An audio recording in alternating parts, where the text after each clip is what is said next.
Menjadi petani mungkin bukan menjadi pekerjaan favorit generasi muda, terutama yang hidup di era digital seperti saat ini.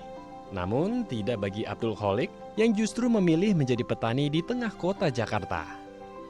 Ya, pada tahun 2018 lalu, Kholik membangun kebun sayur hidroponik di lahan seluas 120 meter persegi di belakang kediamannya di wilayah Depok, Jawa Barat. Di lahan tersebut, Kholik menanam beragam jenis sayur mayur seperti bayam, pakcoy, sesim, kangkung, sawi, kale, dan beragam jenis sayuran lainnya. Berbeda dengan petani pada umumnya, Kholik bersama 13 pegawai dan rekan kerjanya mengembangkan pertanian hidroponiknya dengan bantuan teknologi bernama microcontroller. Dengan teknologi microcontroller yang mereka buat, kebun sayur ini memiliki sistem otomatis yang mengatur intensitas air dalam tandon atau wadah sayur, mengatur suhu atau kelembapan sayur, mengatur tingkat pH dalam air, serta mengatur kandungan nutrisi atau pupuk dalam air. Tak hanya itu, melalui aplikasi Lokatani yang dapat diakses dari gawai, kini Kholik juga dapat mengontrol teknologi tersebut dan merawat sayurannya tanpa harus datang ke kebunnya.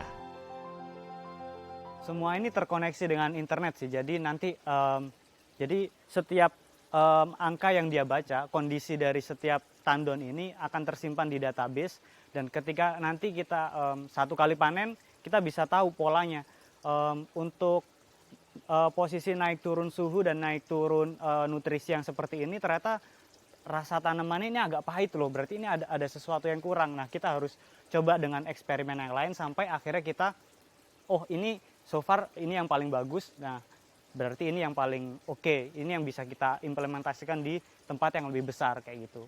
Dimanapun, selama ada koneksi internet itu kita bisa kontrol kebun kita kayak gitu. Ya, melalui bantuan teknologi microcontroller dan aplikasi Lokatani, Kholik bersama tim dapat mempercepat pertumbuhan sayur, meningkatkan kualitas, dan memaksimalkan jumlah sayur saat panen tiba. Untuk mematenkan produknya, ia pun memberi merek sayuran pagi, karena produk sayurnya dikirim langsung ke pelanggan setelah panen. Jadi untuk penjualannya juga kita masih retail dan juga beberapa supply ke minimarket kayak gitu. Dan kalau untuk teknologinya sendiri, kita sekarang sedang ngembangin IoT, Internet of Things. Jadi bagaimana kita membuat semua kebun yang kita punya itu terkoneksi, data-datanya, data-data nutrisi, pH, dan lain sebagainya, flow rate, juga tinggi air gitu, juga semuanya terotomatisasi kayak gitu. Jadi nanti kita pengen ada satu alat yang bisa ngontrol kebun itu dari manapun. Jadi kalau karena memang tujuan kita ada co-farming juga, jadi di kebun-kebun co-farmer kita juga kita masih tetap bisa mengontrol sayurannya itu seperti apa tumbuhnya kayak gitu sih, Mas. Di tengah pandemi COVID-19 saat ini, usaha kebun sayur ini pun tidak mengalami kerugian, namun mengalami peningkatan omset 50% hingga 80%, atau sekitar 13 hingga 15 juta per bulan.